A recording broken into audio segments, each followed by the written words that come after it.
Ser podcast. El año en el que se aprobaba la ley trans, el cine español nos hablaba de identidad de género a través de la mirada de una niña de 8 años. Mamá. Dime, mi amor. Crónica 24/7. ¿Por qué soy así? En 20.000 especies de abejas. Eva Aguado. El año en el que Vox y el PP derogaban o aparcaban la ley de memoria histórica en 9 comunidades autónomas, el cine español hacía memoria con la voz del maestro que prometió el mar. No, si yo respeto su fe. Lo que pasa que la fe y la religión pertenecen al campo de la familia y de la iglesia. Y el cine español, que ahora celebra su fiesta grande, también nos ha hablado de supervivencia y solidaridad en la sociedad de la nieve, o de soledad y amistad en Robot Dreams, o de masculinidad tóxica y deseo femenino en Un amor. Igual pensabas que solo servía para plantar lechugas, arreglar goteras y hacer que te corras. Como si tú no te corrieras. Episodio 111. Un año más, la fiesta del cine español que se celebra ahora va a servir para demostrar que nuestro cine nos cuenta como país a través de las películas que firma, pero también para demostrar que es una industria de luces y de sombras, en la que todavía faltan protocolos contra el abuso o sobra precariedad, miserias silenciadas y problemas terrenales, como dicen algunos actores. Por ejemplo, el melón, como en muchas familias, es la conciliación. Lo que digo es que lo que tienes que hacer es responsabilizarte tú de alguna manera de cómo escoges los papeles, cuáles escoges y qué más. En Crónica 24/7 te invitamos otra vez a la fiesta del cine para hablar de todo. ¿Qué margen te das entre un papel y otro, dentro del privilegio que tú tengas y en cuánto puedas escoger? Claro, pero por eso digo que hay que quejarse por los que no tienen el privilegio de poder escoger, ¿no? Claro. En nuestra profesión, que son el La mayoría, 90% sí. de la profesión.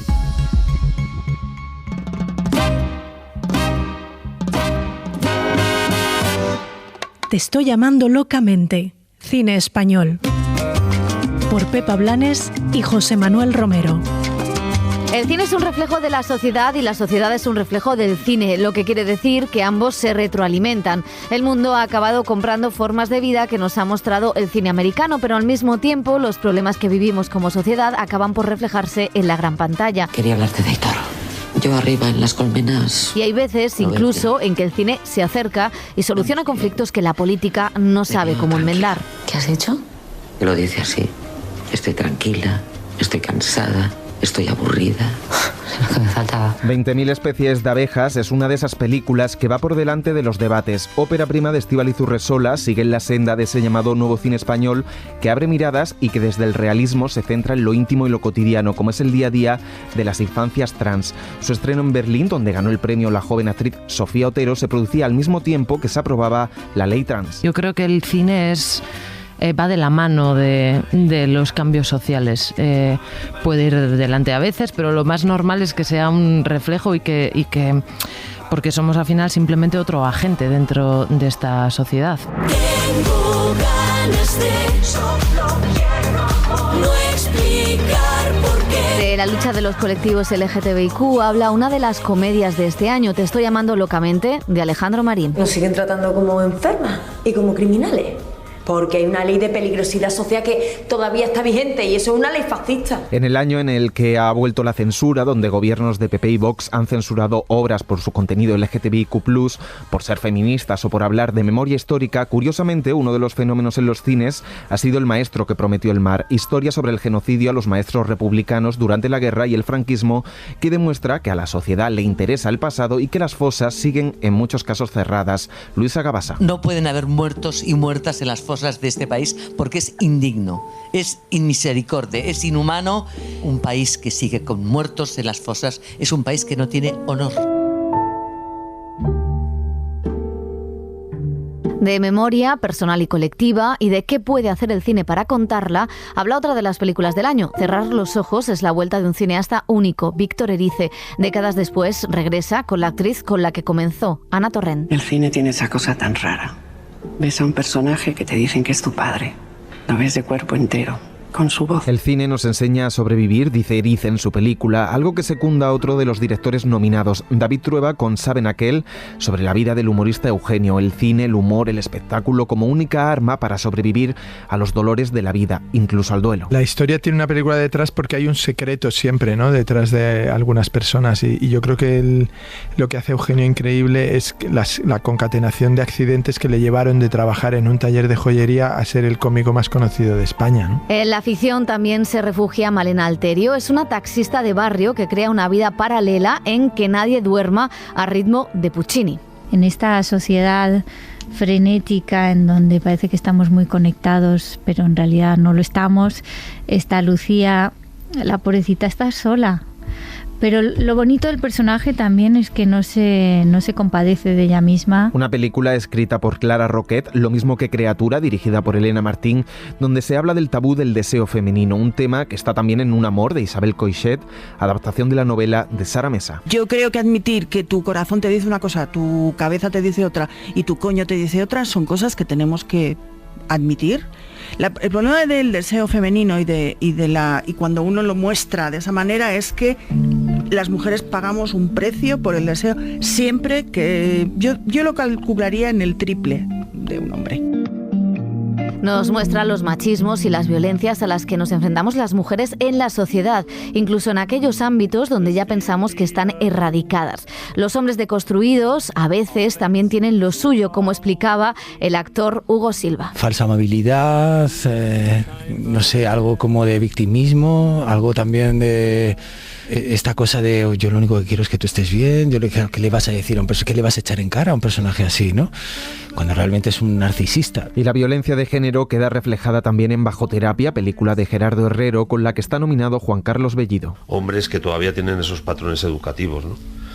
Y que tanto daño hacen, sobre todo a las mujeres, ¿no? Esa es una de las grandes... de los grandes premios que nos podemos llevar, ¿no? Tener la sensación de que las historias que estamos contando puedan servir para algo. Ha sido un año diverso en cuanto a estilos, propuestas y temáticas. Hay actores de origen asiático nominados, hay intérpretes no binarios, hay actrices en torno a los 70 como Ane Gavarain o Luisa Gabasa y jóvenes que debutan por primera vez. Hay también personas con diversidad funcional como Brian Aitor. Mucha gente me ve y dice, uy, pobrecito. Pero claro, yo tengo una discapacidad física, no mental. Tenemos nuestras dificultades, pero eso no quita que no tengamos derecho a vivir la vida y a disfrutarla como cualquier otra persona.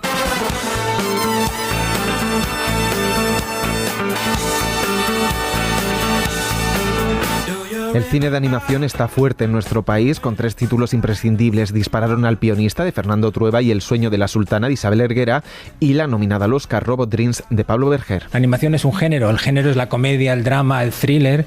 La animación es un medio, la animación es una forma de contar, que en vez de utilizar una cámara utilizamos dibujos. Hay tanto que pasa factura, que se me quita el sueño y la ternura. Nuestro cine no ha ido tan mal en taquilla. Ha estado en Cannes, en Venecia, en San Sebastián y en Berlín. Pero no es fácil sacar todo esto adelante. Sigue siendo una industria frágil, siempre al borde de un ataque de nervios, con muchos retos pendientes. ¿Qué le preocupa ahora mismo al cine español? La mayoría es obreros y obreras de pico y pala que no llegan a fin de mes. Esa es la mayoría. Y que limpian el váter y esto glamuroso. La mayoría no pueden elegir personajes, la mayoría no pueden elegir proyectos y tienen que hacer películas. Y nosotros somos los actores. Para ganar, para ya llegar a fin de técnicas. mes y para dar de comer a su familia. Bueno, por eso no hay que normalizar. ¿Por qué? ¿Por qué no pedir el día del cumpleaños de un hijo? La precariedad laboral sigue siendo uno de los grandes problemas, como da cuenta el estudio de AISGE, que desvela que el 77% de los intérpretes ingresa al año menos de 12.000 euros, que el paro en la profesión alcanza el 14%, mientras que el 48% de los actores no llega a los 3.000 euros al año. Una situación que genera vulnerabilidad en los artistas y hace que muchos estén bajo el umbral de la pobreza, consintiendo prácticas abusivas por parte de productores y plataformas. Emilio Gutiérrez Cava. Es no tener miedo en determinadas situaciones. Si un productor o quien sea trata de abusar en el sentido exacto de la palabra, económicamente o contractualmente, eso hay que decirlo. Y no tener miedo a quedarse en la calle. No se queda uno nunca en la calle. De verdad, la dignidad está por encima. Así que luchar. Lo único que hace falta es luchar. Y sobre todo decir no. hay que decir no. El cine habla de precariedad, pero también de conciliación, que afecta sobre todo a las mujeres en la industria. Sigue siendo un problema sin resolver. Y los hombres también empiezan a hablar de ello. Alex Brendemul. Es un temazo la conciliación y cada vez se está hablando más también, porque yo lo he notado a veces, y me ha pasado en Francia, de que decir, bueno, tú hablas mucho de tu familia. Sí, hablo de mis críos porque estoy pensando en ellos. Si estoy rodando aquí, estoy en París, pero estoy pensando en ellos. Es como que no eres muy artista si hablas de tu familia, tienes que ser un ente libre y artista solo. La fragilidad que generan las desigualdades y que incide también en otro de los temas que en estas últimas semanas ha atravesado a la industria y que demuestra que el cine es igual que la sociedad. Hablamos del Me Too y las acusaciones de 3 mujeres contra el cineasta Carlos Bermúdez. Hay mucho trabajo que hacer en nuestra industria y yo creo que esto tiene que ser unos deberes obligados a pensar qué es lo que hay que cambiar, qué es lo que hay que hacer diferente y sobre todo también plantearse por qué todavía las mujeres que han sido víctimas o personas que han sido víctimas de violencias su única salida es acudir a los medios. Esto es porque la industria no se está haciendo cargo desde dentro y se toleran todavía estas actitudes.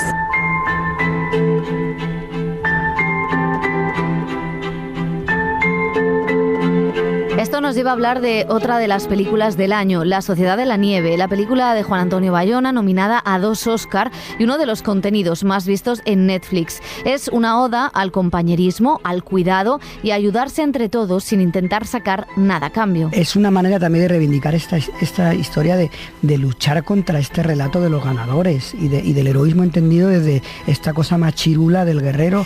Aquí hay en esta película recuerdo que le decía al actor, tienes que aprender tienes que aprender a morir, tienes que aprender a llorar, tienes que aprender a dejarte cuidar. Su película podría ser la primera de plataformas que gana un Goya, todo un cambio en una industria que sigue sin conseguir el equilibrio entre cines, taquilla y plataformas. La ley del cine va a ser otro de los retos que deberá blindar a las producciones independientes para que la diversidad y la potencia del cine español dentro y fuera de nuestro país esté asegurada y siga hablando de nosotros y de nuestras vidas.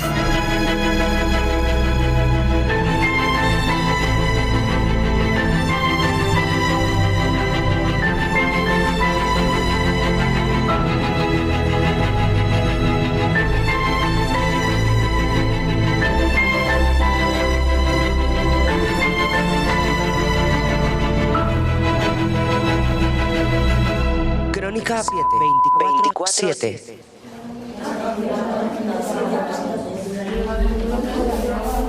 La cuarta parte de los niños de menos de 12 años y la mitad de los adolescentes de 15 en España accede al porno sin control. Para ellos es tan fácil como para los adultos, tan fácil como teclear. Basta con teclear la palabra porno en Internet para que en 0,23 segundos se ofrezcan más de 5.700 millones de resultados. Un grupo de 50 expertos creado por el gobierno ha empezado a analizar cómo cerrar ese grifo del porno sin freno, cómo proteger por ley a nuestros niños y niñas de contenidos extremos, gratuitos, en el 90% de los casos violentos física o verbalmente y sobre todo contra las mujeres, cómo vacunar a nuestra adolescencia contra otra epidemia. Que nos estamos enfrentando a una auténtica pandemia, a una auténtica epidemia, para ser más exactos.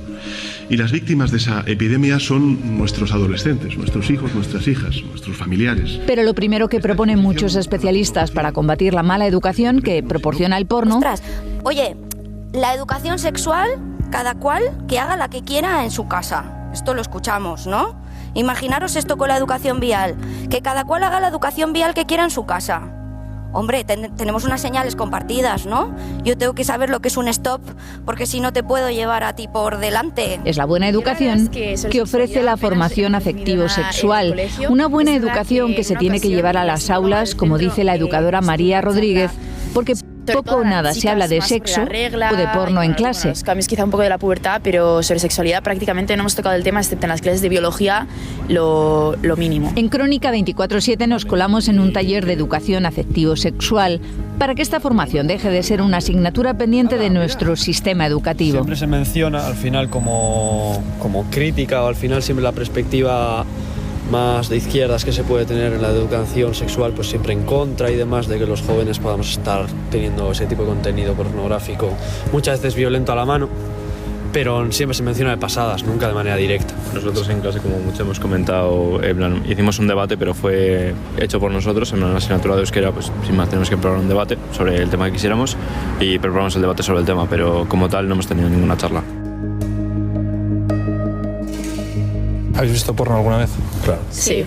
Sex y mucha education. Y solo ha bastado preguntar a 5 jóvenes de segundo de bachiller a la salida de una biblioteca en Guecho. Por Gonzalo Loza. En unos meses terminarán su formación postobligatoria. Ni una clase sobre educación sexoafectiva. En una ocasión, la psicóloga del centro nos dio una charla sobre todo a las chicas, más sobre la regla y bueno, los cambios quizá un poco de la pubertad. Pero siempre se menciona de pasadas, nunca de manera directa. Hicimos un debate, pero fue hecho por nosotros en una asignatura de euskera.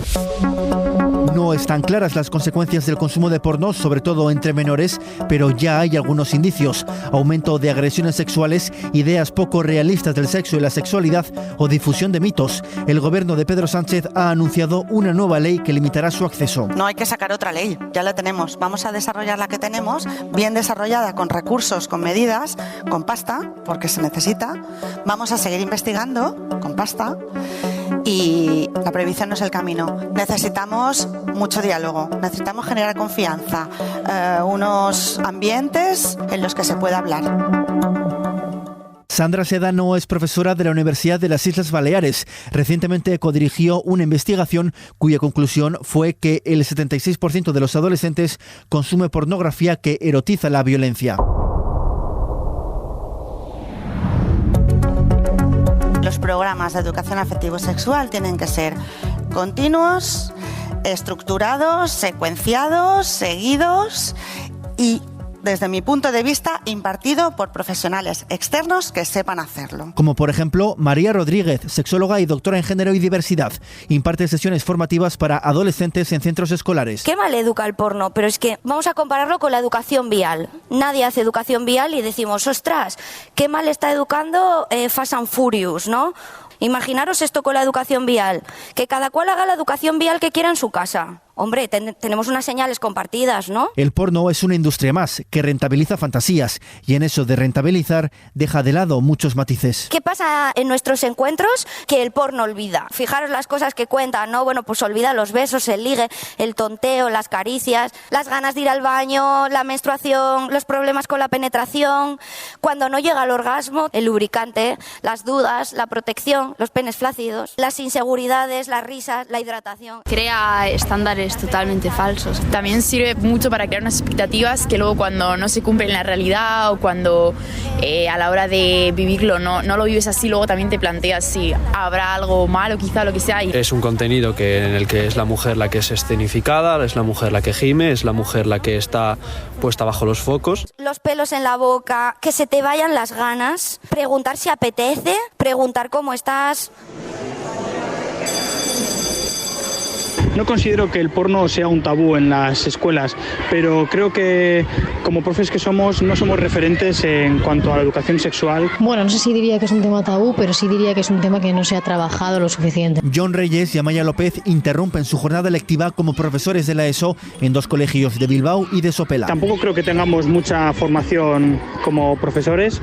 La formación que tenemos suele ser orientada hacia ámbito más académico, más digitalización. Sería interesante que pudiésemos tener apoyo externo, ¿no? Y visiones diferentes de personas que trabajan con asiduidad esta temática. Los educadores lo tienen claro. Si tienen una mirada crítica sobre ellos o si tienen las bases. Yo cuando veo a Superman volar, ya sé que no vuelo. Cuando veo a Jordi Niño Polla haciendo no sé qué, pues estaría muy bien tener claro que yo puedo hacer lo mismo.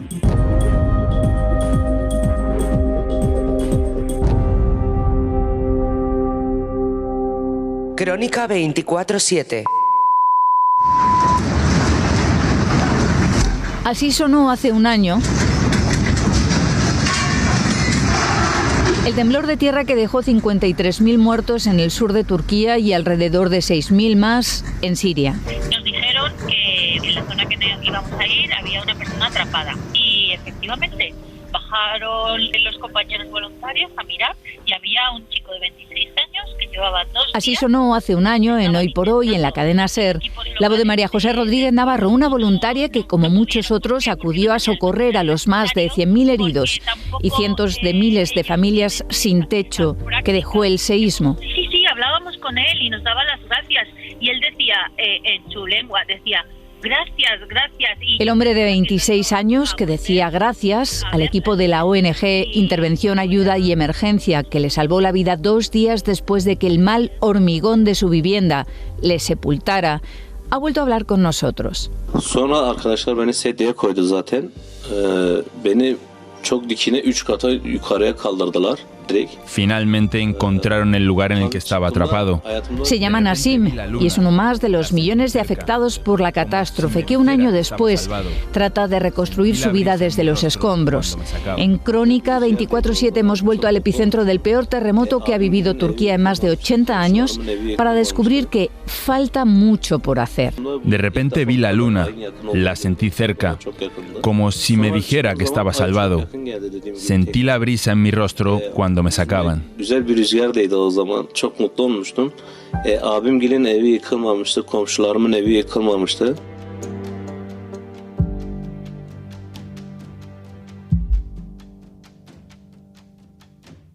Así es la vida un año después de un terremoto.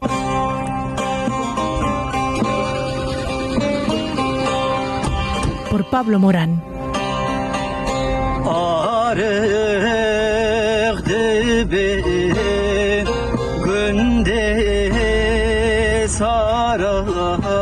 Este lamento que interpreta Yusuf entre los escombros de Adiyaman rememora un drama del pasado. Otro terremoto, el de 1939.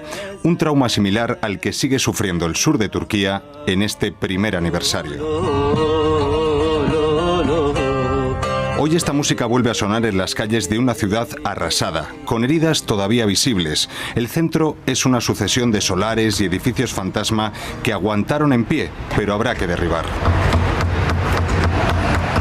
A las afueras, Turquía ha levantado las primeras urbanizaciones. Viviendas familiares, de 3 dormitorios, más de 85 metros cuadrados. Las autoridades nos mostraron algunos pisos piloto en nuestro recorrido.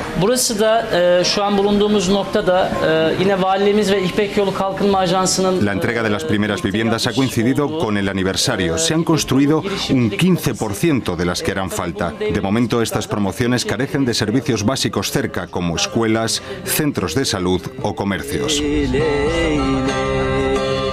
La ciudad comienza una reconstrucción que será larga. También la han empezado las personas. Algunas muy jóvenes, como Meryem, una joven de 18 años con la que nos encontramos en Adiyaman. Está aprendiendo a vivir sin el brazo que perdió en el terremoto.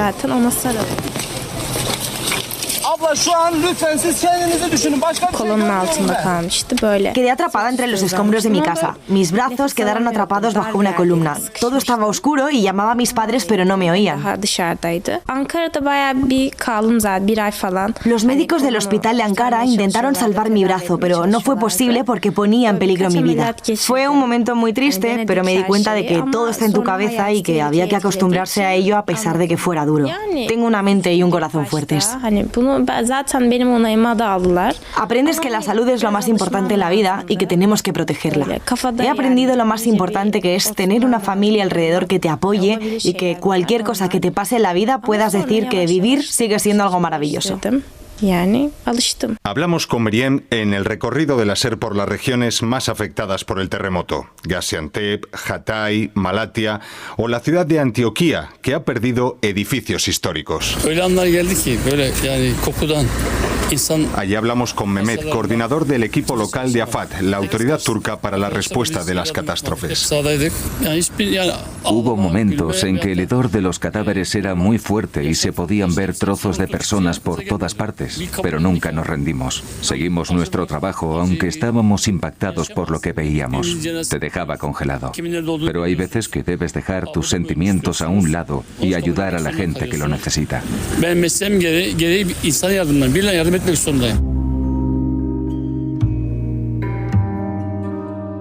Turquía apenas acaba de empezar a levantarse. Con la reconstrucción en marcha, el Estado mantiene servicios básicos afectados, como la educación.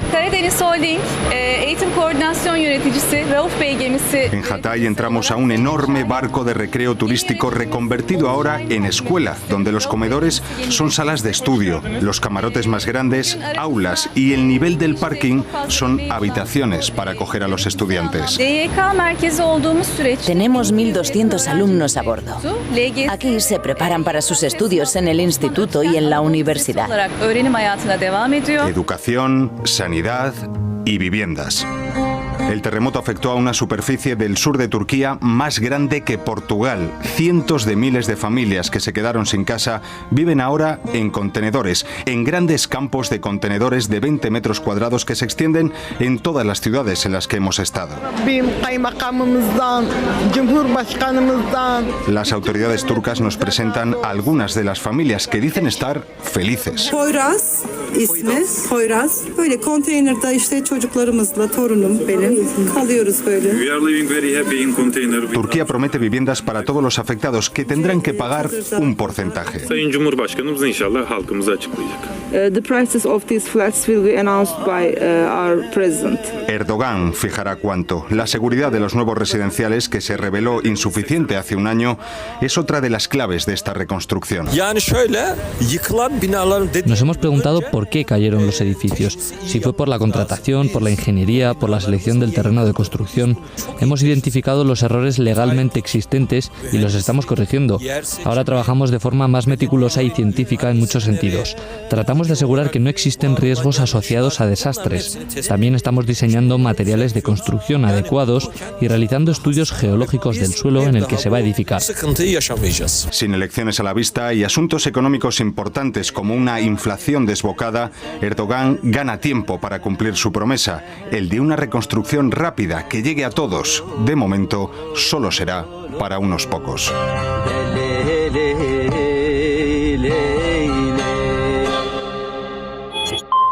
Crónica 24/7.